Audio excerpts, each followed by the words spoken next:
pela nossa palestra de hoje. Obrigada.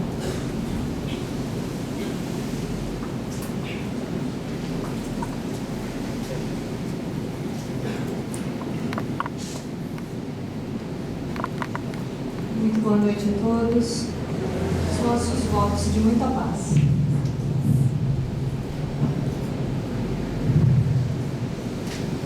Bem, esse trabalho que nós vamos apresentar e refletir juntos hoje é fruto de um estudo que nós desenvolvemos na Casa de Jesus, cujo tema Constelação Familiar é baseado numa obra de Divaldo Pereira Franco. Então nós fizemos 6 seminários e um desses seminários coube a mim desenvolver. Então nós vamos resumir 3 horas em 30 minutos. Procurando ser bastante sintética e objetiva naquilo realmente que é importante dessa temática. Então nós vamos falar um pouquinho sobre mediunidade na família. Então a benfeitora Joana de Ângeles traz essa nota dizendo: no abençoado núcleo familiar, onde se encontram espíritos de diversos comportamentos trabalhando em favor da retificação dos erros do passado e seguro direcionamento moral para o futuro, é compreensível que surjam discretos ou agressivos fenômenos mediúnicos causadores de distúrbios nos relacionamentos afetivos.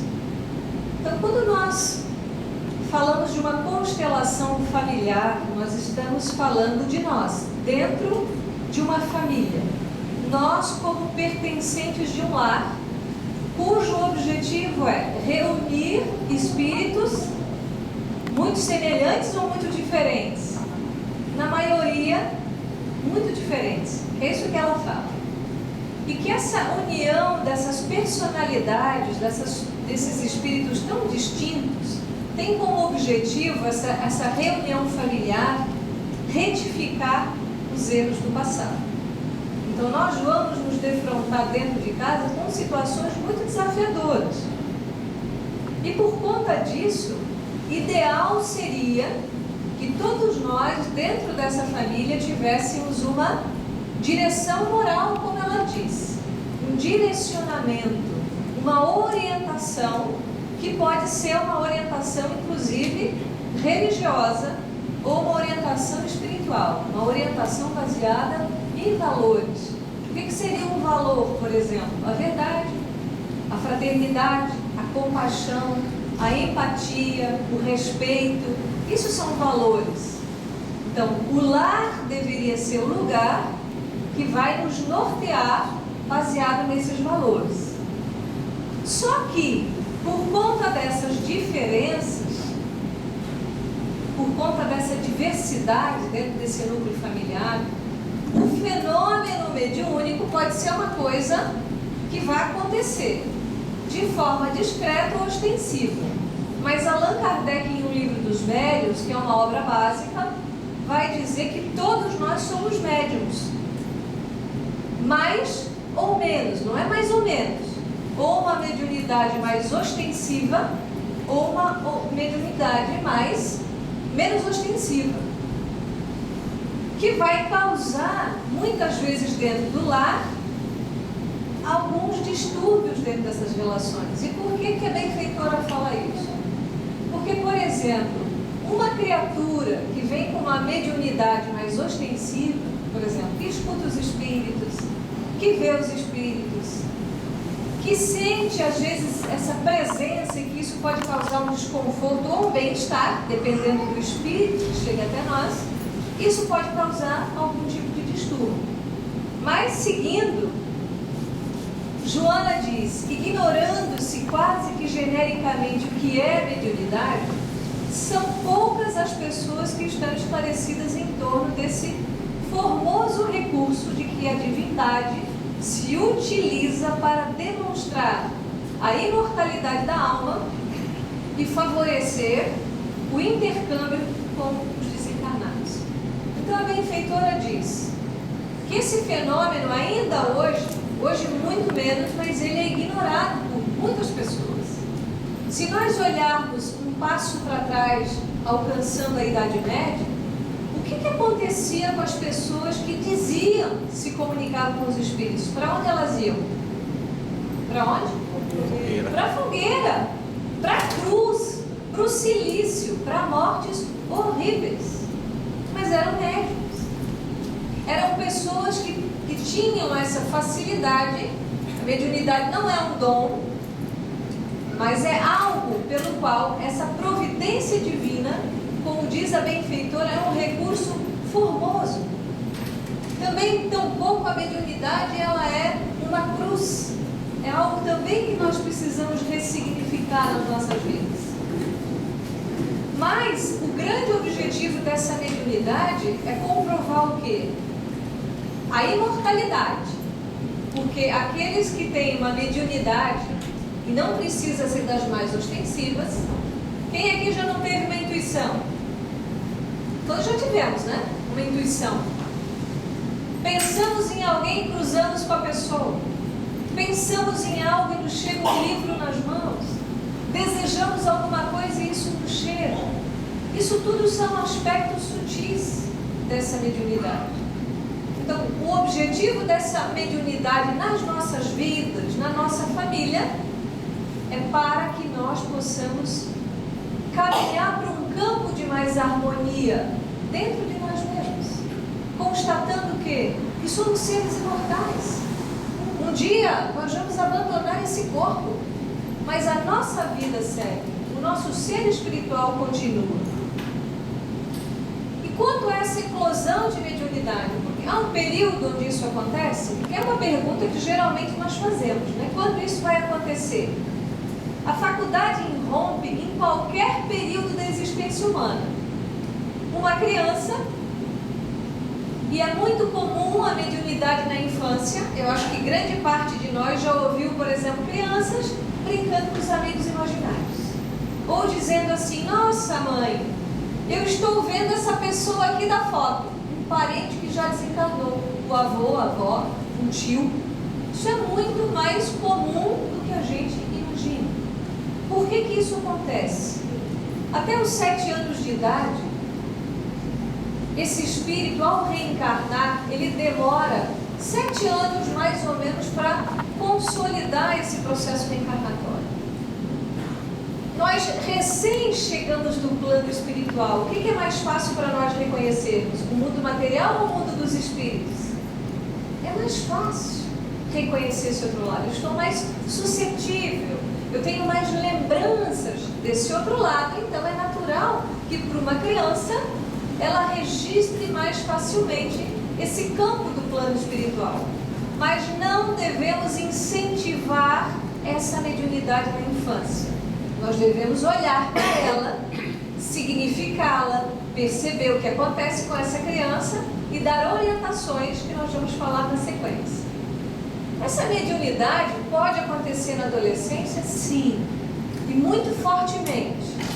Então, por exemplo, só para fazer um apontamento, e citando 2 grandes médiuns e referências dentro do movimento espírita, o Chico Xavier e Ivone do Amaral Pereira, eles foram crianças que com 5 anos de idade, eles tinham diálogos com os espíritos, e diálogos de alto nível, mas porque já eram criaturas comprometidas com esse campo, e criaturas comprometidas com a doutrina espírita. Outros também de outras religiões, com certeza. Mas só para lembrar que algumas crianças que apresentam a mediunidade vão carregá-la por toda a sua vida. Outras vão vivenciar essa experiência na infância e ela não vai se repetir mais. Outros vão ter uma apresentação novamente na adolescência. A adolescência é um marco para a reencarnação. É na adolescência que o espírito realmente mostra quem ele é. E muitas vezes nós vamos ouvir os pais dizendo, não parece que é o meu filho. Se transformou nessa época. Porque realmente é nessa época que o espírito mostra realmente o seu teor mais profundo. E da adolescência para diante, nós vamos só burilar o nosso caráter. Mas até o período dessa adolescência, os pais têm grande ascensão e podem auxiliar com certeza os seus filhos. Na maioridade isso pode acontecer. Podemos ter uma eclosão de mediunidade? Podemos de um momento para o outro passar a ter contato com esse plano espiritual? Sim. Todos nós. Pode-se na senectude também. Há um preposto de Allan Kardec, Emmanuel Swedenborg. Quando nós estudamos a história do Espiritismo, antes de Allan Kardec, nós vamos perceber que há vultos que marcaram, antes dessa doutrina espírita, realmente ser codificada. Então, Emmanuel Swedenborg, por exemplo, ele apresentou a sua mediunidade de forma ostensiva aos 56 anos de idade. E às vezes a gente fica, Deus me livre de ver espírito. Como se a gente fosse algo diferente. Porque a única diferença entre mim, que estou aqui encarnada, e esses irmãos que estão aqui conosco, e muitos de nós não os vemos, é que eles estão sem corpo. É só isso. Eles são uma pessoa como nós. Porque nós continuamos iguais. Nós não ficamos santos, nem viramos demônios depois da nossa encarnação. Nós vamos dar prosseguimento a quem somos. Se eu desencarnei cheio de vícios, eu vou continuar assim. Se eu desencarnei sendo uma pessoa brincalhona, eu vou continuar assim. Se eu desencarnei sendo uma pessoa do bem, eu vou desencarnar assim. É muito simples isso. E dentro desse processo de uma eclosão mais ostensiva, geralmente as eclosões, esse processo onde a mediunidade se apresenta, ela se apresenta muitas vezes apresentando ruídos, inquietações, taquicardia, doenças que às vezes o médium apresenta, mas ele faz todos os exames e não tem doença nenhuma. Médiums podem ter muitas tonturas, calafrios, taquicardia, como eu já falei, alterações da saúde, sintomas como depressão, angústia. Isso podem ser alguns sintomas da mediunidade. Geralmente esses sintomas, eles são mais perturbadores. E eles são perturbadores porque geralmente a frequência nossa, de uma forma geral, é com espíritos ainda bastante perturbados. E um médium, ele é como se fosse uma antena que de certa maneira atrai sintonicamente espíritos afins a ele. Eu vibro uma frequência pelas minhas atitudes, meu estilo de vida, meu jeito de ser, e eu atraio para mim espíritos afins. Mas geralmente ruídos, barulhos, quedas de objetos, isso tem relação com espíritos de ordem inferior. Para poder ilustrar isso, nós tivemos em nosso lar, na minha casa, um fenômeno há uns anos atrás. Então minhas filhas já na adolescência, a mais velha por volta dos 14 anos e a menor com 12, queriam assistir o Big Brother, que é um programa maravilhoso, certo? Ensina a bondade, a lealdade, o respeito ao próximo, só ensina coisas boas. E eu, tentando exercitar realmente o lado da boa mãe, da mãe que orienta, falei para os meninos, olha, o anjo de guarda não vai sentar ao lado de vocês para assistir esse programa. Ele tem mais coisa para fazer. Nenhum espírito superior senta ao lado de alguém para assistir um programa desse. Mãe, você é uma careta, uma chata, você não deixa... Eu argumentei todos os argumentos possíveis. Fui para o meu quarto, abri o Evangelho, fiz uma oração e falei com Deus, ó Pai, eu fiz o que eu pude, o Senhor viu. Conversei, orientei, não quiser. Não deu 5 minutos, havia um copo sobre a mesa de centro e o copo se mexia assim. Tinha gelo, o gelo veio para fora, elas saíram correndo da sala. O resumo da ópera é esse. Mãe tem o espírito. Porque foram criadas dentro da doutrina espírita. Foram evangelizadas já no período da gestação. Quando se deram conta disso, quando eu voltei à sala, pela mediunidade, realmente foi registrado. Havia um espírito ali, não era mal, mas era brincalhão. Era um espírito galhofeiro. Realmente ele queria assistir o Big Brother. Então eu falei para elas assim, vamos fazer o Evangelho, vamos rezar. Vamos fazer o Evangelho, vamos fazer uma oração. E vamos pedir para que esse irmão seja acolhido. Porque nós não sabemos quantos espíritos entram na casa de cada um de vocês, vocês sabem? Que tipo de programa eu ligo lá na minha televisão? Que tipo de espírito eu estou abrindo? Eu fecho a porta, realmente com a chave. Mas os espíritos entram por sintonia. E depois nós reclamamos quando o ambiente de casa se perturba, porque não somos vigilantes. Entre outros fenômenos, inúmeras situações nós vivenciamos dentro de casa. Mas nos é fácil falar e orientar porque nós estudamos a doutrina espírita. Nós aprendemos a lidar com o fenômeno de uma forma natural, de uma forma tranquila, dizendo aos filhos: o que é um espírito? É alguém que já perdeu o corpo e que muitas vezes vai entrar dentro do nosso lar por inúmeras circunstâncias, buscando um auxílio. Então a providência divina, ela faz o que? Ela se aproveita disso, porque o espírito maior muitas vezes permite que isso aconteça, para que esse espírito possa receber uma prece, uma orientação e volte a ser direcionado na sua vida.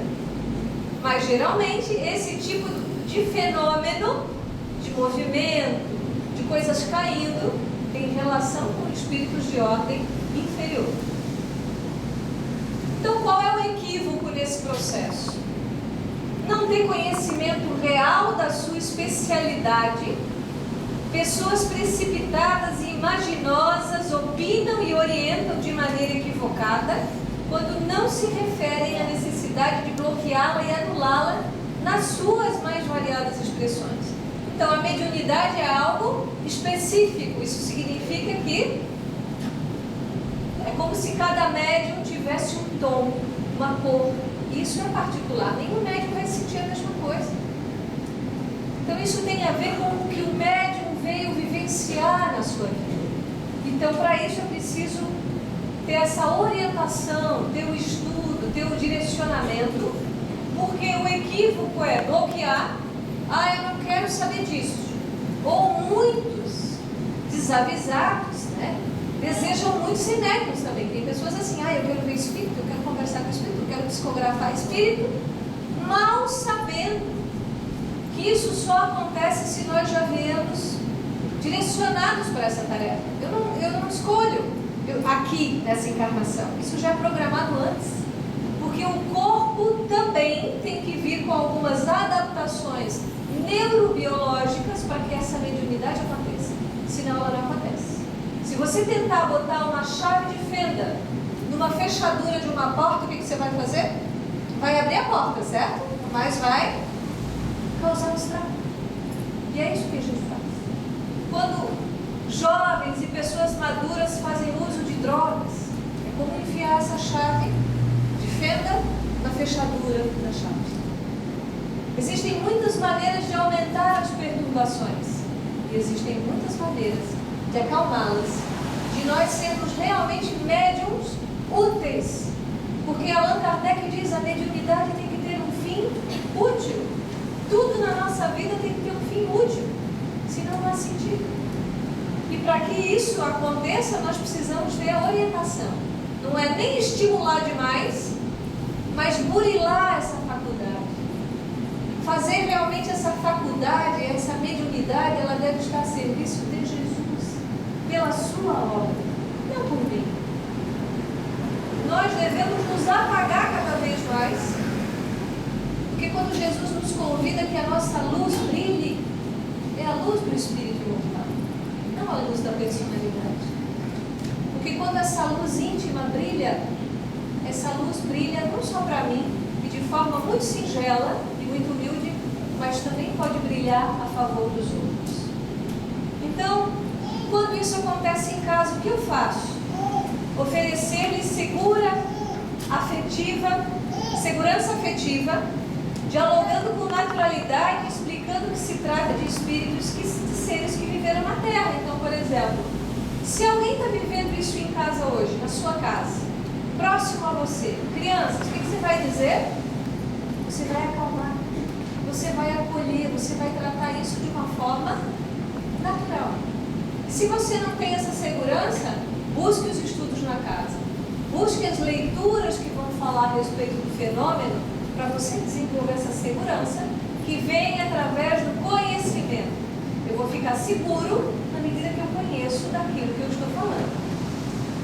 E tratar realmente com naturalidade seus filhos, como eu, como vocês, como os outros irmãos desencarnados aqui, não há diferença. Tem gente que se pela de medo, mas é igual, não tem diferença. Atender ao filho com naturalidade, participar das atividades de evangelização. Um dia perguntaram ao Chico Xavier, uma mulher grávida já no 5º mês de gestação, ela pergunta ao Chico, quando que eu começo a evangelizar esse espírito? E daí ele pergunta, de quantos meses você está? Ela fala assim, então você já perdeu 5 meses. Então, se a casa, por exemplo, vocês têm evangelização para crianças? Então, a Casa de Jesus hoje oferece também evangelização para bebês e para gestantes. Porque essa evangelização já começa no barriga, na gestação. Os bebês já podem ser evangelizados, as crianças devem, porque quando eu penso num bebê, por exemplo, vamos pensar em nós adultos. Vamos pensar no pai e na mãe que nos gerou, do ponto de vista físico. E vamos imaginar assim, seu pai e a sua mãe com você bebezinho no colo. Quando o pai e a mãe olham para um bebê, ele imagina que ali tem um político corrupto? Que tem um sexólatra? Uma pessoa com tendências a drogas, ao roubo? A gente imagina isso quando tem um filho no colo? Mas deveria pensar. Porque nós não sabemos quem nos chega. Esse filho pode ter qualquer tendência, mas geralmente a gente pensa que é espírito superior, né?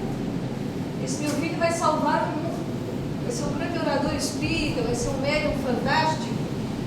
E mesmo que seja, quando nós trazemos os filhos para a evangelização, nós já os estamos orientando para a vida, para valores, para outros significados da existência. Porque às vezes nós desejamos para um filho que faculdade, sucesso, dinheiro, mas é isso que ele vai levar quando ele vai desencarnar? Ele vai levar o apartamento que você deu, o diploma? Não vai. Nós vamos levar os valores que nós construímos na nossa intimidade. Então, mais tarde, muitas vezes a gente reclama dos filhos. Mas é importante a gente olhar e perguntar quem é esse espírito? Quem é? Quem é esse que está ao meu lado? Que veio para o meu colo? E é um processo muito curto de uma existência. Um dia perguntaram para Buda o que é uma vida. E Buda, diante do oceano, disse para os discípulos, olhem para o oceano. Uma vida é uma onda. Uma vida é uma onda. Nós não nos damos conta da brevidade do que é uma existência. Então a vida tem que ser útil, tem que valer a pena, nós temos que fazer valer a pena, para nós e para aqueles que estão sob a nossa tutela. Então não há pressa para que seja feito o desenvolvimento mediúnico, porquanto este estende-se por toda a existência, sempre necessitando de reflexão, de estudo e vivência. Então, nós não podemos jamais dizer que nós estamos prontos. Não estamos prontos. Nós estamos em formação e transformação constantes. Não podemos descuidar do estudo, de uma leitura constante, de um estudo diário. E devemos também estimular aqueles ao nosso lado para que isso ocorra. Porque quando a gente acha que está pronto, a gente corre um risco muito grave. E aí o orgulho muitas vezes nos toma. Então, uma forma belíssima e muito eficaz de nós criarmos harmonia no nosso lar e, de certa maneira, já preparando todas essas pessoas nesse núcleo para viverem em mais harmonia, seja com a mediunidade ostensiva ou não, é fazermos o Evangelho do lar. Então, o que é isso, né? Como metodologia de educação familiar, o estudo do Evangelho de Jesus no lar constitui significativo recurso que contribui para o equilíbrio de todos os membros que constituem o corpo. É uma reunião semanal, quando se encontram todos os familiares para conversação edificante e salutar, saudável oportunidade para o bom desenvolvimento ético e moral de dirimindo incompreensões e solucionando problemas. Então, dentro do Espiritismo, nós recebemos essa santa orientação, que é nós implantarmos dentro dos nossos lares a prática do Evangelho. E o meu desejo nesses 4 minutos finais dessa fala é tocar tão profundamente o coração de vocês que vocês saiam daqui decididos a começar a fazer esse Evangelho. Porque veja só, um telefone na mão, no WhatsApp, quanto tempo você gasta por dia? Respondendo mensagens, vendo Facebook, postando sei lá o que, não sei aonde. Quanto tempo passa? 1 hora brincando. 1 hora por dia, no mínimo, você fica com o seu celular na mão. Quanto tempo dura o Evangelho no lar? 15 minutos. Uma vez por semana. Uma vez. Isso significa o quê? Reunir a sua família em torno de um propósito muito alto. Se quando eu ligo a TV e vou buscar um programa de televisão infeliz, quando eu faço o Evangelho no lar, eu abro as portas espirituais da minha casa para receber quem? Quem vem para o Evangelho? Quem vocês imaginam que vem? Às vezes um parente que a gente amou muito e que já desencarnou. O anjo de guarda, o protetor espiritual da família, às vezes um benfeitor espiritual que está por perto, passando e vê aquela luz acesa naquela casa e ele pensa, ali está Jesus. Ali tem algo diferente. Quando nós fazemos o Evangelho no lar, nós abrimos uma porta tão especial e tão poderosa para as nossas vidas, onde nós vamos fazer o quê? Ler uma parte do Evangelho, discutir, dialogar sobre isso, não apontando dedos para ninguém, mas o Evangelho é um convite a refletir sobre aquilo que eu já faço. Eu não vou perguntar se o outro faz, mas eu vou conversar com os meus sobre daquilo que eu já consigo. Às vezes abrir o coração e falar da minha luta. Ah, mas eu sou sozinho. Não importa, faz o Evangelho no quarto, se for o caso. Quantos anos eu mesma fiz esse Evangelho no lar? Muitos anos sozinha. Os benfeitores dizem que quando uma família ou qualquer pessoa faz 10 anos de Evangelho no lar, sem interrupções, ele cria um campo eletromagnético ao seu redor de quilômetros. Isso tem uma abrangência não só para mim. Todos os vizinhos, as cercanias, uma quadra, uma região da cidade, muitas vezes pode se beneficiar com uma pessoa fazendo o Evangelho no lar. E depois nós reclamamos da crise econômica, ficamos apontando o dedo para esse ou para aquele político. Mas será que eu estou fazendo a minha parte onde eu estou, que é o meu lar? Será que eu estou fazendo? Então, como fazemos esse Evangelho no lar? Os benefícios são inúmeros. Eu vou falar de como fazer. Nós precisamos arrumar a mesa. E isso já tem que ser um momento festivo. Quantas vezes nós demoramos horas na frente da televisão vendo nada? Nada que contribua realmente para a nossa evolução moral. Horas. Durante uma semana, mês, anos se passam. Eu vou chamar as pessoas, vamos arrumar a mesa juntos, chamar os filhos. Se eles forem pequenos, deixa eles brincando, mas que fiquem ao redor da mesa. Colocar os livros, peguem o Evangelho. Ah, mas eu não tenho Evangelho. O livro tem a mensagem dignificante, está valendo. Vou colocar a água para fluidificar. Vou abrir, vou fazer uma oração. E vamos abrir esse livro aleatoriamente. Ler um trecho. Comentamos de uma forma alegre, de uma forma sentida. E no final oramos pedindo o quê? Para que esses espíritos benfeitores saneiem esse ambiente, que tragam paz para o meu lar, que tragam paz para o meu coração, para o coração do meu filho. Ah, mas meu filho é dependente químico, faz mais Evangelho. Ah, estou com um problema grave de obsessão, faz Evangelho no lar para você ver como vai melhorar. Não é só vindo ao centro, eu tenho que transformar a minha casa no centro espiritual. Eu tenho que transformar a minha vida num centro espiritual. Deus está em qualquer lugar, basta a gente criar sintonia. A casa deve oferecer um panfleto com orientações do Evangelho? Peguem essa orientação. Comecem.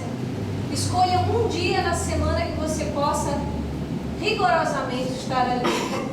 Por quê, meus irmãos? Qual é o melhor lugar do mundo? É uma pergunta. Qual é o melhor lugar do mundo? A casa? A casa? Qual é o melhor lugar do mundo? É um lar. Um lar é um lugar que tem amor. Às vezes a gente tem casas enormes, mas não tem lar. Às vezes a gente tem tudo dentro dessa casa. Carro importado na garagem, cobertura, mas não tem lar. Porque lar podem ser dois iguais com um filho, dois homens adotando uma criança. Lar pode ser uma mulher sozinha criando seus filhos. Lar pode ser um homem, uma mulher e os filhos. Lar pode ser um orfanato, um presídio, porque lar é um lugar onde tem, qualquer lugar onde tem amor é um lar. Então nós temos que fazer do nosso lar um lugar cheio de amor, porque esse realmente é o melhor lugar do mundo. E se ali tiver amor, você tem tudo o que você precisa. Muito obrigado pela atenção de todos.